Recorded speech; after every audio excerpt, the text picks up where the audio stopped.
Everyone, welcome to our YouTube channel serve GSF. आज की इस वीडियो में हम लोग देखेंगे क्लास 6 की हिस्ट्री देख रहे हैं। एनसीईआरटी सीटेट के लिए या फिर आप किसी भी एग्जाम की प्रिपरेशन कर रहे हो।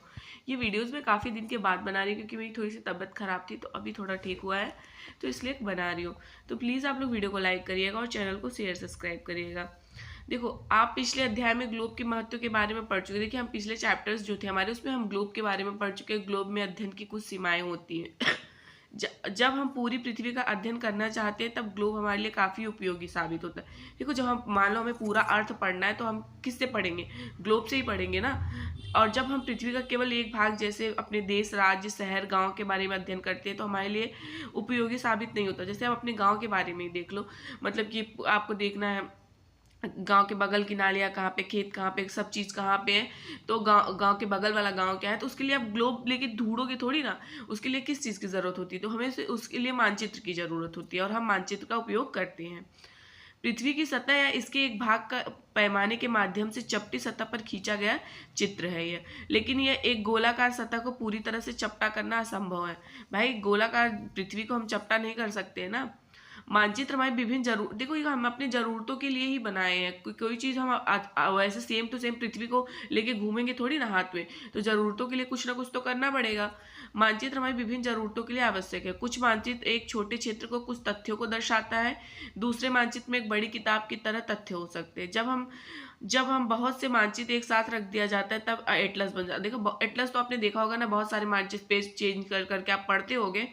एटलस विभिन्न प्रकार तथा अलग अलग पैमाने से खींची गई मापों पर आधारित होता है। मानचित्रों से एक ग्लोब की अपेक्षा में ज़्यादा जानकारी प्राप्त होती है। मानचित्र विभिन्न प्रकार के होते हैं।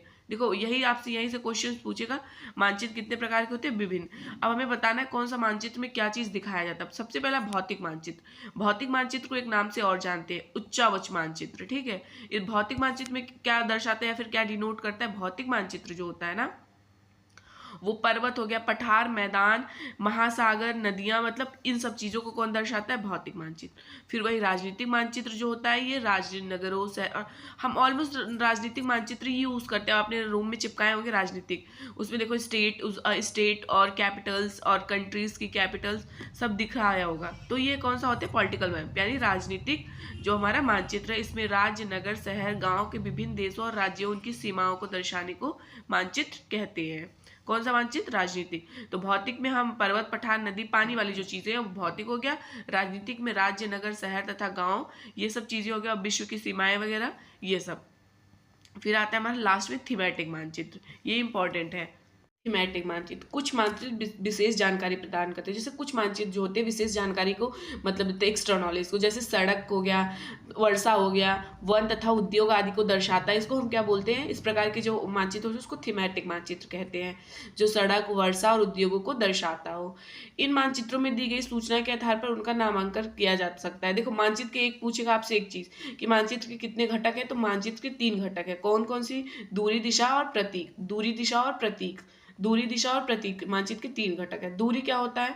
देखो, मानचित्र एक आरेखण होता है, ये तो हमें पता है, जो पूरे विश्व है उसके एक भाग के छोटा कागज या पन्ने पर दर्शाता है। हम ये कह सकते हैं कि मानचित्र छोटे पैमाने पर खींचे जाते हैं, लेकिन इसे इतनी सावधानी से छोटा किया जाता है ताकि स्थानों के बीच की दूरी वास्तविक रहे, मतलब कि सही रहे। जैसे देखो, यह तभी संभव हो सकता है जब कागज पर छोटी दूरी स्थल की बड़ी दूरी को व्यक्त करता है। जैसे मान लो 1 किलोमीटर है, ठीक है, 1 किलोमीटर है, तो उसको हम मान लो किससे डिनोट करेंगे? 1 सेंटीमीटर से। ठीक है, 1 सेंटीमीटर लिखा रहेगा, 1 centimetre is equal to 1 kilometre, मतलब कि 5 किलोमीटर या 1 किलोमीटर, इस तरह से, मतलब कि एक सिंबल दिया रहेगा। ठीक, इस प्रकार पैमाना किसी भी मानचित्र के लिए बहुत महत्वपूर्ण होता है। अगर आपको पैमाने की जानकारी है तो आप मानचित्र पर दिए गए किसी भी स्थानों के बीच की दूरी का पता लगा सकते हैं। बिल्कुल। जब बड़े क्षेत्र वाले भाग जैसे महाद्वीप या देशों पर कागज दिखाना होता है तब हम लोग छोटे पैमाने का प्रयोग करते हैं। उदाहरण के लिए मानचित्र पर 5 सेंटीमीटर किसके बराबर होगा? 500 किलोमीटर के बराबर। अभी मैंने बताया ना, 1 सेंटीमीटर किसके बराबर होगा? किसके से बराबर? मतलब यहाँ पे देखिए 1 सेंटीमीटर 5 किलोमीटर के, और यहाँ पे मतलब अगर हम वो महाद्वीप वगैरह देखते हैं तो 5 सेंटीमीटर किसके बराबर करेंगे? 500 किलोमीटर को दर्शाता है। इसको छोटे पैमाने वाला मानचित्र कहते हैं। क्या बोलते हैं? छोटे पैमाने वाला मानचित्र। जब एक छोटे क्षेत्रफल वाले भाग जैसे आपके गांव या शहर को कागज पर दिखाना होता है तो हम बड़े पैमाने का उपयोग करते हैं। और जैसे स्थल पर 500 मीटर की दूरी को हम 5 सेंटीमीटर में दर्शाते हैं। जैसे अब बड़े पैमाने का यूज हम कैसे करेंगे, गाँव का तो हम कर लेंगे, लेकिन महाद्वीप वगैरह का करेंगे तो 5 सेंटीमीटर मतलब 500 किलोमीटर ही मापेंगे ना हम। इस प्रकार मानचित्र के बड़े पैमाने वाला, इसको क्या कहते हैं, बड़े पैमाने वाला मानचित्र कहते हैं। बड़े पैमाने वाले मानचित्र छोटे पैमाने वाले मानचित्र की अपेक्षा अधिक जानकारी देते हैं। दिशा क्या होती है, देखो सबसे पहली बात, दिशा हमारे मुख्य होते हैं। सबसे पहले नॉर्थ, साउथ, ईस्ट, वेस्ट, इसको बोलते हैं हम क्या, उत्तर, दक्षिण, पूर्व, पश्चिम। ये हमारी मुख्य 4 दिशाएं हैं, ठीक है। इसको प्रधान दिग्बिंदु कहते हैं। उसके बाद इनकी भी सब अपनी अपनी दिशाएं हैं, इसको हम देखते हैं। देखो अधिकतर मानचित्रों में ऊपर दाहिनी तरफ की जो निशाना बना होता है ऊ लिखा होता है, उसका मतलब उत्तर होता है, मैंने आपको बता दिया। नीचे की तरफ जो होता है वो क्या होता है, हमारा दक्षिण, इधर साइड होता है पूर्व, इधर फिर ये हमारा क्या होता है, वेस्ट, हमारा पश्चिम होता है। मानचित्र के बारे में भी हमने देखा है, पूर्व पश्चिम, ये प्रधान दिग्बिंदु कहे जाते हैं। ये जो चारों दिशाएं हैं वो प्रधान दिग्बिंदु कहे जाते हैं। बीच की 4 दिशाएं भी होती है, जैसे उत्तर पूर्व, देखो ये उत्तर है और ये पूर्व, इसके बीच की उत्तर पूर्व। ये दक्षिण पूर्व है तो दक्षिण पूर्व, इस ये दक्षिण पश्चिम है तो इसके बीच की दक्षिण पश्चिम। ये पश्चिम उत्तर है तो उत्तर पश्चिम, ठीक है। इनके बीच की जो होती है, देखो हम डायरेक्शन पढ़ते हैं रीजनिंग में, तो ये सब भी क्वेश्चंस आते हैं ना, तभी तो हम पता लगाते हैं। इन बीच वाली दिशाओं की मदद से किसी भी स्थान की सही स्थिति का हम पता लगा सकते हैं। दिक्सूचक क्या होता है, देखो हम दिक्सूचक की सहायता से किसी स्थान की दिशा का पता लगा सकते हैं। ये एक यंत्र है जिसकी सहायता से मुख्य दिशाओं का पता लगाया जाता है। इसकी चुंबकीय सुई दिशा हमेशा उत्तर और दक्षिण दिशा में होती है। कैसे, उत्तर और दक्षिण, नॉर्थ एंड साउथ में होती है, याद रखिएगा। अब मानचित्र, यहाँ से क्वेश्चंस बहुत बनते हैं। यह किसी भी मानचित्र का तीसरा प्रमुख घटक है। किसी मानचित्र पर वास्तविक आकार, विभिन्न प्रकार की आकृति, जैसे भवन हो गया, पुल हो गया, सड़क हो गया, पटरी, कुआं, इन सबको हम दर्शाना चाहते हैं तो किस चीज़ों से दर्शाएंगे, कोई चीज़ मतलब एक होगा ना स्पेशली कि हाँ, जैसे मान लो हरे रंग से हम क्या घास उसको दर्शा देंगे, नीले रंग से जलाशय को दर्शा देंगे। इसी तरह से ये प्रतीक को दिया गया है। ये प्रतीक कम स्थान में अधिक जानकारी प्राप्त करते हैं। इन प्रतीकों के इस्तेमाल के द्वारा मानचित्र को आसानी से खींचा जा सकता है। इनका अध्ययन करना आसान होता है। अगर आप एक क्षेत्र की भाषा को नहीं जानते हैं और किसी भी दिशाओं के बारे में भी नहीं पूछ सकते हैं तो आप मानचित्र या फिर इन चिन्हों की सहायता से देख सकते हैं। जैसे रेलवे लाइन का ये होता है, ठीक, कच्ची पक्की सड़क का ये होता है, सीमा का ये बॉर्डर, और देखो आप कैपिटल वगैरह का देखते होंगे, नदी, तालाब, कुआं का ये हो गया, मस्जिद हो गया, मंदिर हो गया, ये गिरजाघर हो गया, ये मस्जिद हो गया, ये हमारी छतरी हो गई। पोस्ट ऑफिस को हम पीओ लिखते हैं और पोस्ट एवं टेलीग्राफ ऑफिस को पीटीओ लिखते हैं, पुलिस स्टेशन को पीएस लिखते हैं, और ये पेड़ घास को इस तरह से दर्शाते हैं।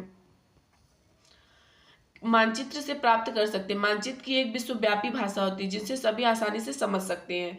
इन प्रतीकों के उपयोग के संदर्भ में एक अंतर्राष्ट्रीय सहमति है। ये क्या है, इसको क्या बोलते हैं, ये रूढ़, ठीक है, रूढ़ प्रतीक कहे जाते हैं।